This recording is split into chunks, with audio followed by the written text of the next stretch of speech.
Hi everyone.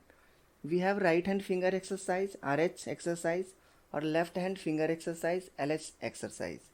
So coming to right hand exercise, the first exercise is that you have to put your fingers correctly in sequential order. It means your thumb should lie on C, then your next finger on D, then E, then F, then G.